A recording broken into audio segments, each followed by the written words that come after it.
ಹನುಮಾನ್ ಅಥವಾ ಆಂಜನೇಯ ಸ್ವಾಮಿ ಹಿಂದೂ ಧರ್ಮದಲ್ಲಿ ಅತ್ಯಂತ ಶಕ್ತಿಶಾಲಿ, ಭಕ್ತಿ ಶ್ರೇಷ್ಠ ಹಾಗೂ ಧೈರ್ಯದ ಪ್ರತೀಕ ಎಂದು ಪೂಜಿಸಲ್ಪಡುವ ದೇವರು. ಇವರು ಶ್ರೀರಾಮನ ಪರಮ ಭಕ್ತರಾಗಿದ್ದು ರಾಮಾಯಣದಲ್ಲಿ ಪ್ರಮುಖ ಪಾತ್ರ ವಹಿಸಿದ್ದಾರೆ. ಹನುಮಂತನ ಜನನ. ತಾಯಿ ಆಂಜನಾದೇವಿ, ತಂದೆ ಕೇಸರಿ. ವಾಯುದೇವರ ಅನುಗ್ರಹದಿಂದ ಜನಿಸಿದ ಕಾರಣ ವಾಯುಪುತ್ರ ಎಂದು ಕರೆಯುತ್ತಾರೆ. ಆದ್ದರಿಂದ ಇವರಿಗೆ ಆಂಜನೇಯ, ಹನುಮಾನ್, ಮಾರುತಿ, ಬಜರಂಗಿ, ವಾಯುಪುತ್ರ ಎಂಬ ಹಲವಾರು ಹೆಸರುಗಳಿವೆ. ಹನುಮಂತನ ಶಕ್ತಿಗಳು. ಹನುಮಂತನಿಗೆ ಸಾಮಾನ್ಯವಾಗಿ ಶಕ್ತಿ ಮತ್ತು ಜ್ಞಾನ ಇತ್ತು. ಅಪಾರ ಬಲ, ವೇಗ, ಬುದ್ಧಿವಂತಿಕೆ, ಭಯರಹಿತ ಸ್ವಭಾವ, ದೇವರ ಮೇಲಿನ ಭಕ್ತಿ, ರೂಪ ಬದಲಿಸುವ ಶಕ್ತಿ ಎಲ್ಲವೂ ಕೂಡ ಹನುಮನ ಅಪಾರ ಶಕ್ತಿಯಲ್ಲಿ ಒಂದಾಗಿದೆ. ರಾಮಾಯಣದಲ್ಲಿ ಹನುಮಂತನ ಪ್ರಮುಖ ಕಾರ್ಯಗಳು: ಸೀತಾಮಾತೆಯನ್ನು ಹುಡುಕುವುದು. ರಾವಣನು ಸೀತೆಯನ್ನು ಅಪಹರಿಸಿದ ನಂತರ ಹನುಮಂತನು ಲಂಕೆಗೆ ಹೋಗಿ ಸೀತೆಯನ್ನು ಕಂಡುಹಿಡಿದರು. ಲಂಕೆ ದಹನ. ರಾವಣನ ಸೇನೆಯಿಂದ ಹಿಡಿಯಲ್ಪಟ್ಟಾಗ ತನ್ನ ಬೆಂಕಿಯ ಬಾಲದಿಂದ ಲಂಕೆಯನ್ನು ಸುಟ್ಟರು. ಸಂಜೀವಿನಿ ಬೆಟ್ಟ ತರುವುದು. ಲಕ್ಷ್ಮಣ ಮೂರ್ಛೆಗೊಂಡಾಗ ಸಂಜೀವಿನಿ ಔಷಧಿ ಇರುವ ಬೆಟ್ಟವನ್ನೇ ಹೊತ್ತು ತಂದವನು. ಅಷ್ಟು ಶಕ್ತಿಶಾಲಿಯುತ ಹನುಮಂತ ಎಂದು ಹೇಳಿದರೆ ತಪ್ಪಾಗಲಾರದು. ಯಾಕೆ ಹನುಮಂತನನ್ನು ಪೂಜಿಸುತ್ತಾರೆ? ಜನರು ಹನುಮಂತನನ್ನು ಭಯ ನಿವಾರಣೆಗೆ, ಆತ್ಮವಿಶ್ವಾಸಕ್ಕಾಗಿ, ಆರೋಗ್ಯಕ್ಕಾಗಿ, ಕೆಟ್ಟ ಶಕ್ತಿಗಳಿಂದ ಮುಕ್ತಿ ಹೊಂದುವುದಕ್ಕಾಗಿ, ಮನಃಶಾಂತಿಗಾಗಿ ಪೂಜಿಸುತ್ತಾರೆ. ಫುಲ್ ಮಂತ್ರ ಬನ್ನಿ ಕೇಳುವ. ಹನುಮಾನ್ ಕವಚಂ ಯಸ್ತು ಪಠೇತ್ ವಿದ್ಯಾಂ ವಿಚಕ್ಷಣಂ ಸ ಏವ ಪುರುಷಶ್ರೇಷ್ಠಂ ಭುಕ್ತಿ ಮುಕ್ತಿಂ ಚ ವಿಂದತಿ. ಹನುಮಾನ್ ಕವಚಂ ಯಸ್ತು ಪಠೇತ್ ವಿದ್ಯಾಂ ವಿಚಕ್ಷಣಂ ಸ ಏವ ಪುರುಷಶ್ರೇಷ್ಠಂ ಭುಕ್ತಿ ಮುಕ್ತಿಂ ಚ ವಿಂದತಿ. ಹನುಮಾನ್ ಕವಚಂ ಯಸ್ತು ಪಠೇತ್ ವಿದ್ಯಾಂ ವಿಚಕ್ಷಣಂ ಸ ಏವ ಪುರುಷಶ್ರೇಷ್ಠಂ ಭುಕ್ತಿ ಮುಕ್ತಿಂ ಚ ವಿಂದತಿ. ಹನುಮಾನ್ ಕವಚಂ ಯಸ್ತು ಪಠೇತ್ ವಿದ್ಯಾಂ ವಿಚಕ್ಷಣಂ ಸ ಏವ ಪುರುಷಶ್ರೇಷ್ಠಂ ಭುಕ್ತಿ ಮುಕ್ತಿಂ ಚ ವಿಂದತಿ. ಹನುಮಾನ್ ಕವಚಂ ಯಸ್ತು ಪಠೇತ್ ವಿದ್ಯಾಂ ವಿಚಕ್ಷಣಂ ಸ ಏವ ಪುರುಷಶ್ರೇಷ್ಠಂ ಭುಕ್ತಿ ಮುಕ್ತಿಂ ಚ ವಿಂದತಿ. ಹನುಮಾನ್ ಕವಚಂ ಯಸ್ತು ಪಠೇತ್ ವಿದ್ಯಾಂ ವಿಚಕ್ಷಣಂ ಸ ಏವ ಪುರುಷಶ್ರೇಷ್ಠಂ ಭುಕ್ತಿ ಮುಕ್ತಿಂ ಚ ವಿಂದತಿ. ಹನುಮಾನ್ ಕವಚಂ ಯಸ್ತು ಪಠೇತ್ ವಿದ್ಯಾಂ ವಿಚಕ್ಷಣಂ ಸ ಏವ ಪುರುಷಶ್ರೇಷ್ಠಂ ಭುಕ್ತಿ ಮುಕ್ತಿಂ ಚ ವಿಂದತಿ. ಹನುಮಾನ್ ಕವಚಂ ಯಸ್ತು ಪಠೇತ್ ವಿದ್ಯಾಂ ವಿಚಕ್ಷಣಂ ಸ ಏವ ಪುರುಷಶ್ರೇಷ್ಠಂ ಭುಕ್ತಿ ಮುಕ್ತಿಂ ಚ ವಿಂದತಿ. ಹನುಮಾನ್ ಕವಚಂ ಯಸ್ತು ಪಠೇತ್ ವಿದ್ಯಾಂ ವಿಚಕ್ಷಣಂ ಸ ಏವ ಪುರುಷಶ್ರೇಷ್ಠಂ ಭುಕ್ತಿ ಮುಕ್ತಿಂ ಚ ವಿಂದತಿ.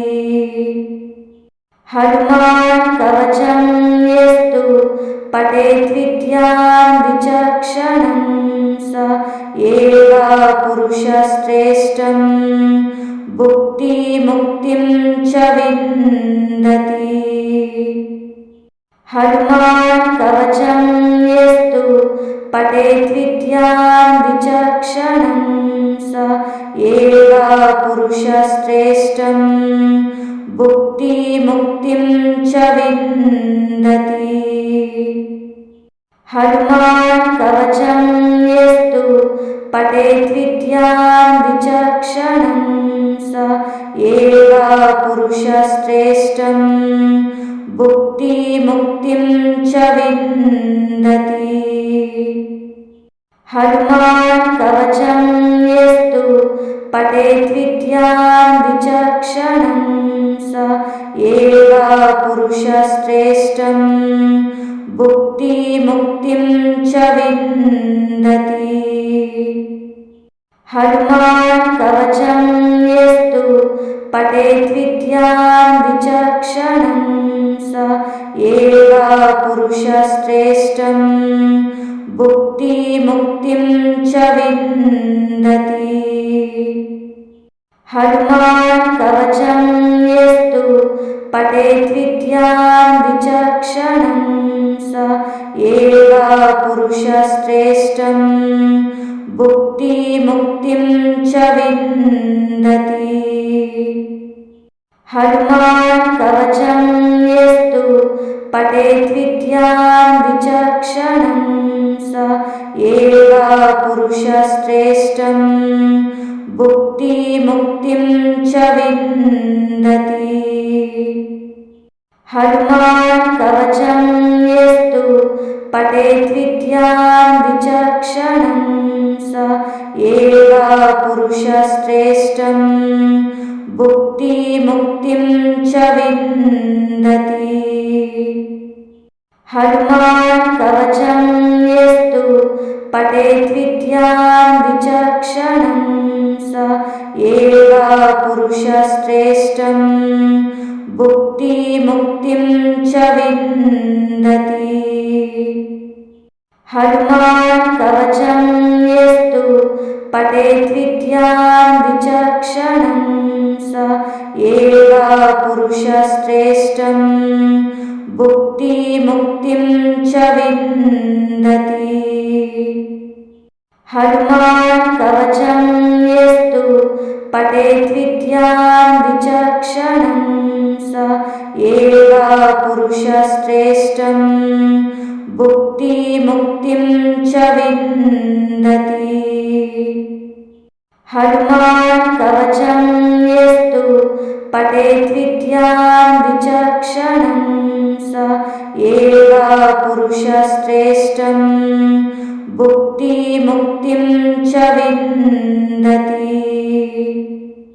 हनुमान् कवचं यस्तु पठेद्विद्यां विचक्षणं स एव पुरुषश्रेष्ठं भुक्तिमुक्तिं च विन्दति।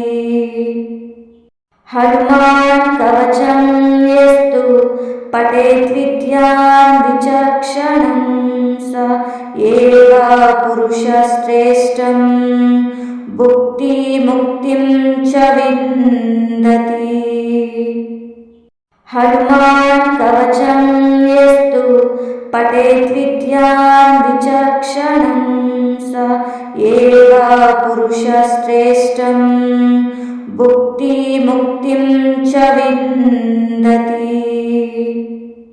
हनुमान् कवचं यस्तु पठेद्विद्यां विचक्षणं स एव पुरुषश्रेष्ठं भुक्तिमुक्तिं च विन्दति। हनुमान् कवचं यस्तु पठेद्विद्यां विचक्षणं स एव पुरुषश्रेष्ठं भुक्तिमुक्तिं च विन्दति। हनुमान् कवचं यस्तु पठेद्विद्यां विचक्षणं स एव पुरुषश्रेष्ठं भुक्तिमुक्तिं च विन्दति। हनुमान् कवचं यस्तु पठेद्विद्यां विचक्षणं स एव पुरुषश्रेष्ठं भुक्तिमुक्तिं च विन्दति। हनुमान् कवचं यस्तु पठेत् विद्यां विचक्षणं स एव पुरुषश्रेष्ठं भुक्तिमुक्तिं च विन्दति।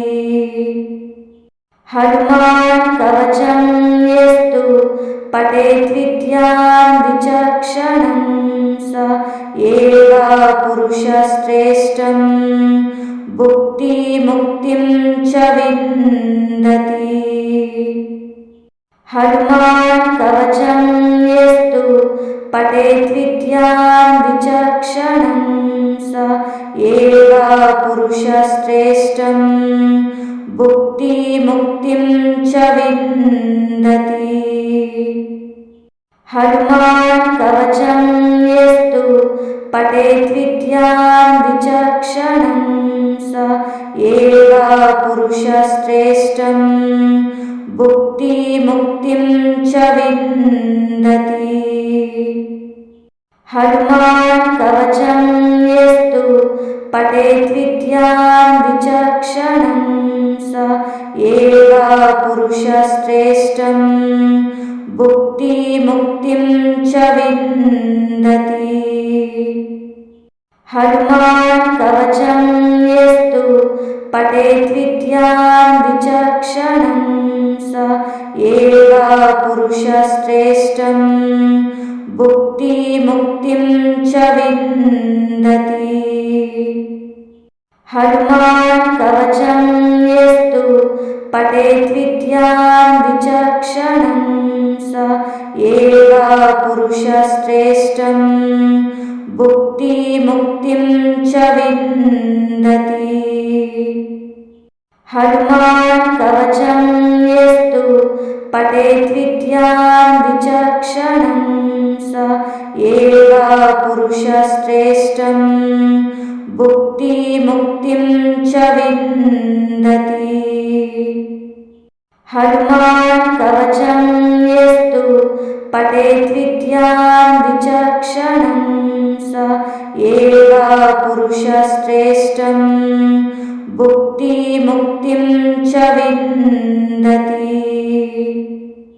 हनुमान् कवचं यस्तु पठेत् विद्यां विचक्षणं स एव पुरुषश्रेष्ठं भुक्तिमुक्तिं च विन्दति।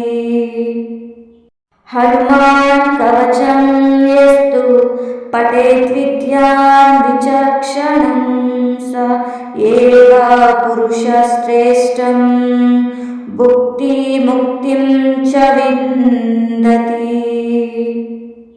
हनुमान् कवचं यस्तु पठेत् विद्यां विचक्षणं स एव पुरुषश्रेष्ठं भुक्तिमुक्तिं च विन्दति। हनुमान् कवचं यस्तु पठेत् विद्यां विचक्षणं स एव पुरुषश्रेष्ठं भुक्तिमुक्तिं च विन्दति। हनुमान् कवचं यस्तु पठेत् विद्यां विचक्षणं स एव पुरुषश्रेष्ठं भुक्तिमुक्तिं च विन्दति। हनुमान् कवचं यस्तु पठेत् विद्यां विचक्षणं स एव पुरुषश्रेष्ठं भुक्तिमुक्तिं च विन्दति। हनुमान् कवचं यस्तु पठेत् विद्यां विचक्षणं स एव पुरुषश्रेष्ठं भुक्तिमुक्तिं च विन्दति। हनुमान् कवचं यस्तु पठेत् विद्यां विचक्षणं स एव पुरुषश्रेष्ठं भुक्तिमुक्तिं च विन्दति। हनुमान् कवचं यस्तु पठेत् विद्यां विचक्षणं स स एव पुरुषश्रेष्ठं भुक्तिमुक्तिं च विन्दति। हनुमान् कवचं यस्तु पठेद्विद्यां विचक्षणं स एव पुरुषश्रेष्ठं भुक्तिमुक्तिं च विन्दति। हनुमान् कवचं यस्तु पठेद्विद्यां विचक्षणं स एव पुरुषश्रेष्ठं भुक्तिमुक्तिं च विन्दति। हनुमान् कवचं यस्तु पठेद्विद्यां विचक्षणं स एव पुरुषश्रेष्ठं भुक्तिमुक्तिं च विन्दति। हनुमान् कवचं यस्तु पठेद्विद्यां विचक्षणं स एव पुरुषश्रेष्ठं भुक्तिमुक्तिं च विन्दति।